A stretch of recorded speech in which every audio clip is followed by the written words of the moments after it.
ಮಾಜಿ ಪ್ರಧಾನಿ ದೇವೇಗೌಡರ ಪತ್ನಿ ಚೆನ್ನಮ್ಮ ವಿಧಿವಶರಾದಂಥ ಹಿನ್ನೆಲೆ ಇವತ್ತು ಅವರ ಅಂತ್ಯಕ್ರಿಯೆ ನೆರವೇರಲಿದೆ. ಮಧ್ಯಾಹ್ನ 2 ಗಂಟೆಯ ಸಂದರ್ಭದಲ್ಲಿ ಈಗಾಗಲೇ ಅವರ ಪಾರ್ಥಿವ ಶರೀರದ ಮೆರವಣಿಗೆಯ ಕುರಿತು ಸಮಯಗಳನ್ನು ನಿಗದಿ ಮಾಡಲಾಗ್ತಾ ಇದೆ. ನೋಡಿ, ಮಾವಿನಕೆರೆಯಲ್ಲಿ ಇವತ್ತು ಚೆನ್ನಮ್ಮರ ಅಂತ್ಯಕ್ರಿಯೆ ನೆರವೇರುತ್ತೆ. ಬೆಳಗ್ಗೆ 10 ಗಂಟೆಯವರೆಗೆ ರೇವಣ್ಣ ನಿವಾಸದಲ್ಲಿ ಅಂತಿಮ ದರ್ಶನಕ್ಕೆ ವ್ಯವಸ್ಥೆಯನ್ನು ಕಲ್ಪಿಸಲಾಗಿರುವುದು.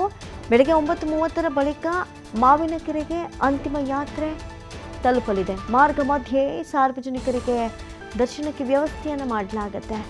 ಮಧ್ಯಾಹ್ನ 12 ಗಂಟೆಯವರೆಗೆ ಮಾವಿನಕೆರೆಗೆ ಪಾರ್ಥಿವ ಶರೀರ ರವಾನೆಯಾಗುತ್ತೆ. 12ರಿಂದ 3 ಗಂಟೆಯವರೆಗೆ ರಾಜಕೀಯ ಗಣ್ಯರಿಗೆ ಅಂತಿಮ ದರ್ಶನ ಇರುತ್ತೆ. ಬಳಿಕ ಸರ್ಕಾರಿ ಗೌರವದೊಂದಿಗೆ ನಡೆಯಲಿದೆ ಅಂತ್ಯಕ್ರಿಯೆ.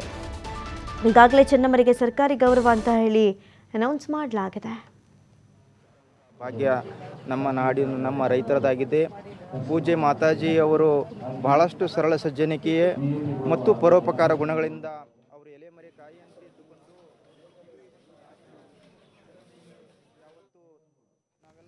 ಇನ್ನು ರಾಜಕೀಯದ ಅನೇಕ ಗಣ್ಯರಾಗಿರ್ಬೋದು, ಈಗಾಗಲೇ ನಟ ನಟಿಯರು ಗಣ್ಯರು ರಾಜಕಾರಣಿಗಳಿಂದ ದೇವೇಗೌಡರ ಪತ್ನಿಗೆ ಅಂತಿಮ ನಮನವನ್ನು ಸಲ್ಲಿಸಲಾಗಿತ್ತು.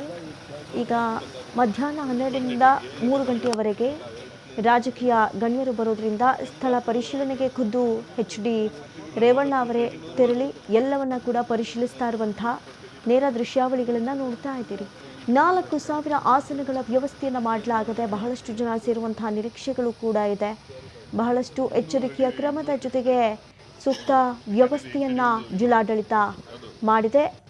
ಆದರೂ ಕೂಡ ಇಂತಹ ದುಃಖದ ಸಂದರ್ಭದಲ್ಲೂ HD ರೇವಣ್ಣ ಅಂತೂ ತಾಯಿಯನ್ನು ನೆನೆದು ಬಿಕ್ಕಿ ಅತ್ತಿದ್ದನ್ನು ನಿಜಕ್ಕೂ ಎಲ್ಲರ ಕಣ್ಣಾಲಿ ತೇವವಾದಂಥ ಸಾಂದರ್ಭಿಕ ದೃಶ್ಯಗಳಿಗೆ ಸಾಕ್ಷಿಯಾಯಿತು. ಈ ಭಾವುಕ ಸನ್ನಿವೇಶದ ಸಂದರ್ಭದಲ್ಲಿ ಕೂಡ ಖುದ್ದು ಸ್ಥಳ ಪರಿಶೀಲನೆಯನ್ನು ನಡೆಸಿರೋದು HD ರೇವಣ್ಣ. ಬಹಳಷ್ಟು ಗಣ್ಯರು ಆಗಮಿಸುವಂಥ ಹಿನ್ನೆಲೆ ಭಾರೀ ಬಿಗಿ ಬಂದೋಬಸ್ತ್ ವ್ಯವಸ್ಥೆಯನ್ನು ಕಲ್ಪಿಸಲಾಗಿದೆ. 2,000ಕ್ಕೂ ಹೆಚ್ಚು ಪೊಲೀಸರನ್ನು ನಿಯೋಜನೆ ಮಾಡಲಾಗಿದೆ. ಹೆಲಿಪ್ಯಾಡ್ ವ್ಯವಸ್ಥೆ ಇರೋದ್ರಿಂದ ಭಾರೀ ಬಿಗಿ ಭದ್ರತೆಯ ವ್ಯವಸ್ಥೆಯನ್ನು ಕೈಗೊಳ್ಳಲಾಗಿದೆ. ಹಾಗಾಗಿ ಜಿಲ್ಲಾಡಳಿತವು ಎಲ್ಲ ಮುನ್ನೆಚ್ಚರಿಕಾ ಕ್ರಮವನ್ನು ಕೈಗೊಂಡಿದ್ರು ಕೂಡ HD ಅದೇ ಅಲ್ಲಿ ಉದ್ಯೋಗಿಸ್ತಾ ಇತ್ತು ಅಲ್ಲಿ ಅದೇ ಪಾರ್ಕಿಂಗ್ ಅದಕ್ಕೆ ನೀವು ತೋರಿಸಿದ್ರಲ್ಲ ಅಲ್ಲಿ ಮಾಡ್ತಾ ಇತ್ತಲ್ಲ ಅವೆಲ್ಲ ಪಾರ್ಕಿಂಗ್ 2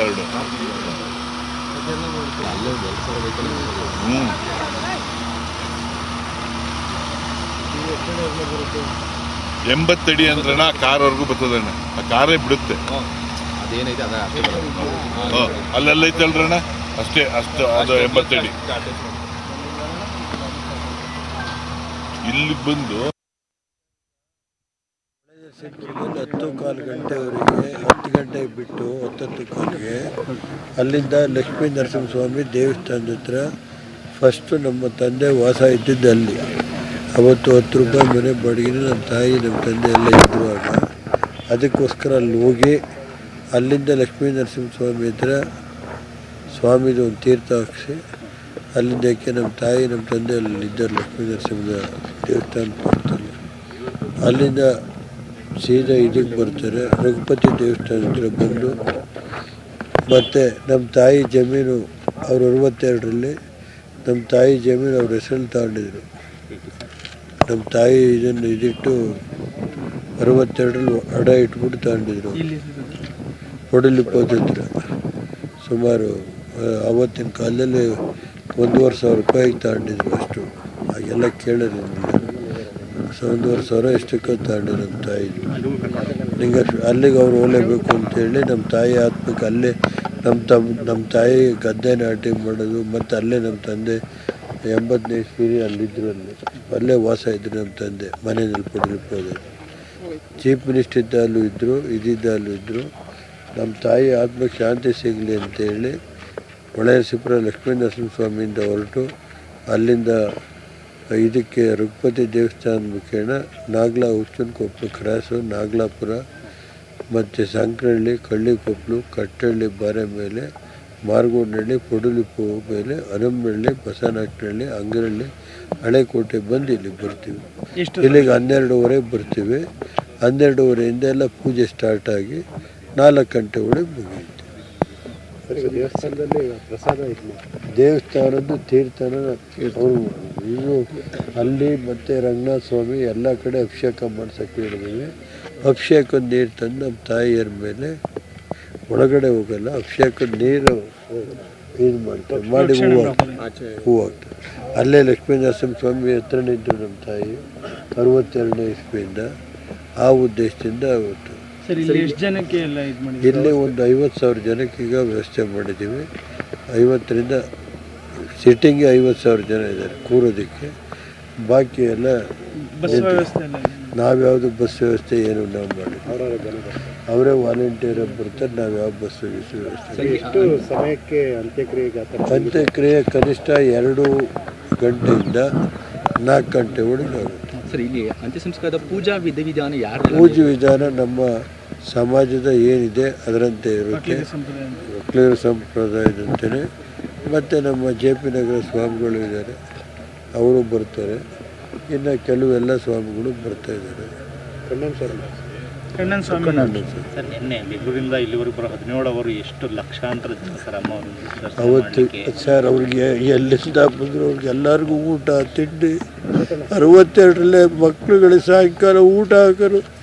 ಕೆಲವು ಹಳ್ಳಿಯಿಂದ ಬರೋ ಮಕ್ಳುಗಳಿಗೆ ರಾತ್ರಿ ಓದೋ ಮಕ್ಕಳಿಗೆಲ್ಲ ಮನೆಯಲ್ಲಿ ಬಂದು ಊಟ ಮಾಡೋಗೋರು. ಅವತ್ತು ಆ ಥರ ನಮ್ಮ ತಾಯಿ ಬಂದವ್ರಿಗೆ ಊಟ ಇದು ಅವ್ರ ಕೈಲಾದ ಇದ್ದರೆ ದುಡ್ಡು, ಕೆಲ ಹೆಣ್ಮಕ್ಳು ಬಂದರೆ ಸೀರೆ ಕೊಡೋದು, ಎಲ್ಲರನ್ನೂ ಕೂರಿಸಿ ಮಾತಾಡೋದು ದೇವತೆ ಸರ್. ದೇವತೆ ಕಳ್ಕೊಂಡಿದ್ದೀವಿ ಅಷ್ಟೇ. ರಾತ್ರಿ ಹೋಗಿತ್ತು ಅಲ್ಲಿಗೂ ಅವ್ರ ಆತ್ಮಕ್ಕೆ ಇದಾಗಲಿಂದ ನಮ್ಮ ತಂದೆ ಊರವರೆಲ್ಲ ಹೇಳಿದ್ರು ಅಂತ. ಲಕ್ಷಾಂತರ ಜನ ಬೆಂಗಳೂರಿಂದ ಇಲ್ಲಿಗೆ ಬರ್ಬೇಕಾದ್ರೆ ನೀವೇ ನೋಡಿದಿರಲ್ಲ ಸರ್. ಬೆಂಗಳೂರಲ್ಲೂ ಮೊನ್ನೆ ರಾತ್ರಿ, ಇಲ್ಲೂ ಅಷ್ಟೇ. ಇವತ್ತು ಯಾರನ್ನೇ ಅವರು ಒಬ್ಬರು ಇವತ್ತುವರೆಗೆ ಒಂದು ಸಣ್ಣದ ಮಾತಾಡಿಲ್ಲ. ಅವ್ರು ನನ್ನ ತಂಗಿ ಮನೆಯಲ್ಲೇ ಇದ್ದರು. ಸರ್ಕಾರದ ಕಾರಲ್ಲಿ ದೇವಸ್ಥಾನಕ್ಕೆ ರಾಜರಾಜೇಶ್ವರಿಗೆ ಪ್ರತಿ ಶುಕ್ರವಾರ ಬೆಳಗ್ಗೆ ಇದಾದರೆ ಸಾಯಂಕಾಲದವರೆಗಿದ್ರು. ಅವತ್ತಿನ ದಿವಸ ನನ್ನ ಮೇಲೆ ಆಸಿಡ್ ಹಾಕಬೇಕು ಅಂತ ಇತ್ತು. ಅದನ್ನು ನಮ್ಮ ತಾಯಿ ನನ್ನ ಮೇಲೆ ಹಾಕ್ತಂತ ಅವ್ರು ತಗೊಂಡು 26 ವರ್ಷ ಅನುಭವಿಸಿದ್ರು. ನಮ್ಮ ತಾಯಿ ಅವತ್ತು ನಮ್ಮ ತಾಯಿನೂ ನನ್ನ ಹೆಂಡತಿ ಮೇಲೆ ನಾನು ಬಂದು ಲೇಟ್ ಆಯಿತು. ಮಲೆ ಮಹದೇಶ್ವರಕ್ಕೆ ಹೋಗಿ ಬರೋದು ಲೇಟ್ ಆಯ್ತು, ನಾನು ನನ್ನ ಮಗ. ಆಗ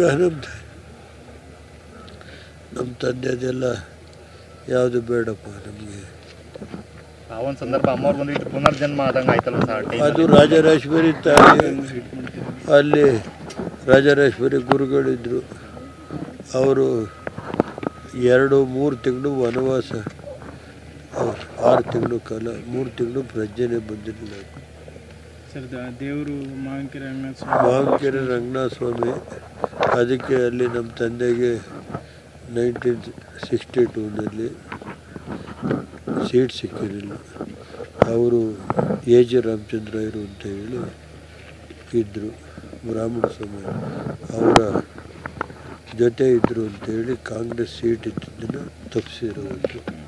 ಆಮೇಲೆ ರಂಗನಾಥ ದರ್ಶನ ಮಾಡಿ ಬೆಳಗಿದ್ದೇವೆ. ಅವ್ರನ್ನ 60 ಅಡಿ ಹೋಯ್ತು, ನೀವು ನಿಲ್ಲಿ ನಾನಿದ್ದೀನಿ ಅಂತ ಆಶೀರ್ವಾದ ರಂಗನಾಥ್ ಅವ್ರ ಕನ್ಸಲ್ಲಿ ಬಂದು ಹೇಳಿದ ಮೇಲೆ ಇಂಡಿಪೆಂಡೆಂಟ್ ನಿಂತು ಗೆದ್ದು ಇವತ್ತು ಈ ಜಿಲ್ಲೆ, ತಾಲೂಕಿನ ಜನ, ಜಿಲ್ಲೆ ಜನ, ರಾಜ್ಯದ ಜನ ಈ ಮಟ್ಟಕ್ಕೆ ಏನಾದ್ರು ಇದ್ದರೆ ನಮ್ಮ ತಾಯಿಯ ಬೆಳಗ್ಗೆಯಿಂದ 3 ಗಂಟೆ ಮಧ್ಯಾಹ್ನದವರೆಗೆ ಪೂಜೆ ಮಾಡ್ತೇವೆ ಪ್ರತಿನಿತ್ಯ.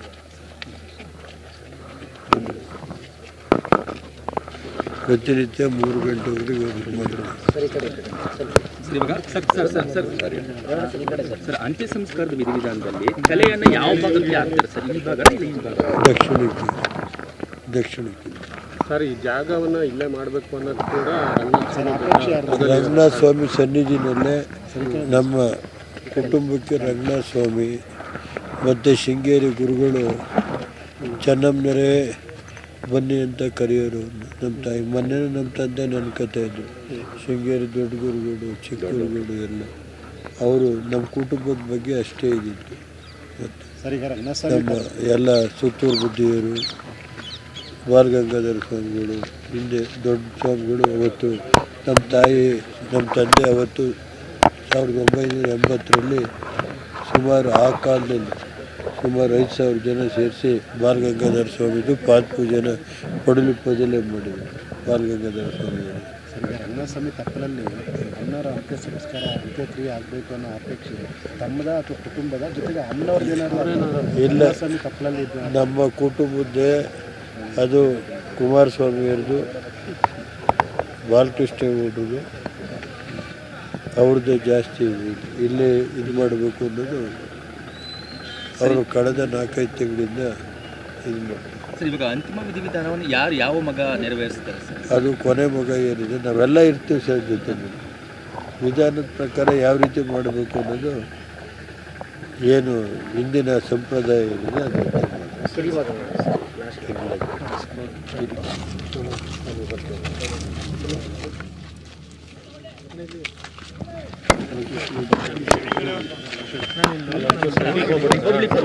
ಅದು ನಮ್ಮಮ್ಮ ನಮ್ಮನೆ ದೇವತೆ ಅಂತಕ್ಕಂಥ ಮಾತನ್ನು ಹೇಳ್ತಾ ಇದ್ರು.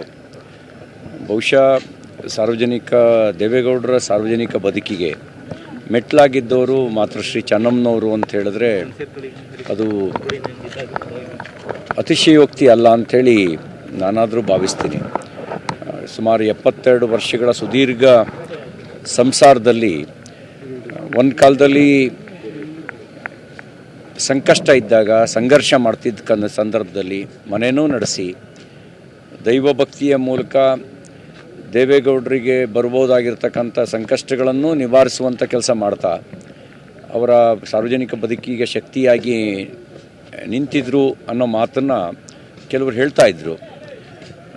ಬಹುಶಃ ಯಾವುದೇ ಮನೆಯಲ್ಲಿ ಒಂದು ಯಶಸ್ಸು ಸಿಗಬೇಕು ಅಂದರೆ ಆ ಮನೆಯಲ್ಲಿರುವಂಥ ಮನೆಗೆ ಸೇರಿದಂಥ ತಾಯಂದಿರು ಅವರ ಪಾತ್ರ ಇಲ್ಲದೆ ಇದ್ದರೆ ಯಶಸ್ಸು ಸಿಗಲಿಕ್ಕೆ ಸಾಧ್ಯ ಇಲ್ಲ. ಹರದನಹಳ್ಳಿ ದೊಡ್ಡೇಗೌಡರ ಮಗ ದೇವೇಗೌಡರು ಪ್ರಧಾನಮಂತ್ರಿ ಸ್ಥಾನದಂಥ ಉನ್ನತ ಸ್ಥಾನಕ್ಕೆ ಏರೋದಕ್ಕೆ 7 ದಶಕಗಳಿಗೂ ಹೆಚ್ಚು ಕಾಲ ಸಾರ್ವಜನಿಕ ಜೀವನದಲ್ಲಿ ಸಕ್ರಿಯವಾಗಿರೋದಕ್ಕೆ ದೊಡ್ಡ ಶಕ್ತಿ ಅಂತಂದರೆ ಚೆನ್ನಮ್ಮನವರು ಅನ್ನೋದು ಖಂಡಿತ ನಾವೆಲ್ಲರೂ ಒಪ್ಪಬಹುದಾಗಿರತಕ್ಕಂಥ ಸಂಗತಿ. ಅವರು ಮನೆಯನ್ನು ನಡೆಸಿ ಬಂದ ಜನತಾದಳದ ಕಾರ್ಯಕರ್ತರಿಗೂ ಕೂಡ ಮಾತೃ ಹೃದಯದಿಂದ ಅವರಿಗೆ ಸ್ಪಂದಿಸಿ ಒಂದು ಈ ಪ್ರತಿ ಕಾರ್ಯಕರ್ತರು ಮನೆಯವರು ಅನ್ನೋ ರೀತಿಯಲ್ಲಿ ಸಂಬಂಧವನ್ನು ಗಟ್ಟಿ ಮಾಡಿದ್ದಾರೆ ಅಂತಕ್ಕಂಥದ್ದನ್ನು ಮಾತನ್ನು ಕೆಲವರು ಹೇಳಿದ್ದು ಸತ್ಯ ಅಂತೇಳಿ ಅನಿಸುತ್ತೆ. ಅಂಥ ಚೆನ್ನಮ್ಮನವರು ವಯೋಸಹಜವಾಗಿ ಇವತ್ತು ನಮ್ಮನ್ನು ಅಗಲಿದ್ದಾರೆ. ಅವರ ಅಗಲಿಕೆ ದುಃಖವನ್ನು ಭರಿಸ್ತಕ್ಕಂಥ ಶಕ್ತಿಯನ್ನು ದೇವೇಗೌಡರು, ಕುಮಾರಣ್ಣವರು, ರೇವಣ್ಣವರು ಸೇರಿದಂಥವರೆಲ್ಲರ ಕುಟುಂಬಕ್ಕೆ ಭಗವಂತ ದಯಪಾಲಿಸಲಿ, ಅವರ ಆತ್ಮಕ್ಕೆ ಸದ್ಗತಿ ದೊರಕಿಸಲಿ ಅಂತ ನಾನು ಪ್ರಾರ್ಥಿಸ್ತೇನೆ.